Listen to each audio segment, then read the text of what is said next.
Yashasvi Jaiswal season ఆరంభానికి ముందు యశస్వి జైస్వాల్ ఖచ్చితంగా ఈ ఏడాది ఆరెంజ్ క్యాప్ రేస్లో ఉంటాడు. రేస్లోనే కాదు, ఆరెంజ్ క్యాప్ను సైతం సొంతం చేసుకుంటాడని నేను ఊహించాను. కానీ ఈ సీజన్లో జైస్వాల్ ఆట నా ఊహకు భిన్నంగా ఉంది. ఈ సీజన్ ఆరంభానికి ముందు జైస్వాల్ ఫుల్ ఫామ్లో ఉన్నాడు కాబట్టి. అయితే జైస్వాల్ ఈ ఏడాది 7 ఇన్నింగ్స్లో 121 పరుగులు మాత్రమే చేశాడు.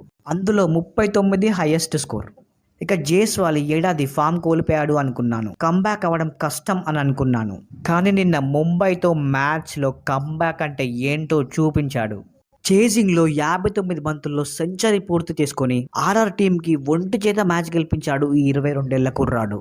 60 బాల్స్లో 104 కొట్టి అందులో 7 సిక్సర్లు 9 ఫోర్లున్నాయి. వరల్డ్ కప్కి ముందు యశస్వి జైస్వాల్ ఫామ్లోకి రావడం నిజంగా టీమిండియాకి ఇదొక గుడ్ న్యూస్. మీకు ఈ వీడియో నచ్చినట్టయితే ప్లీజ్ లైక్ అండ్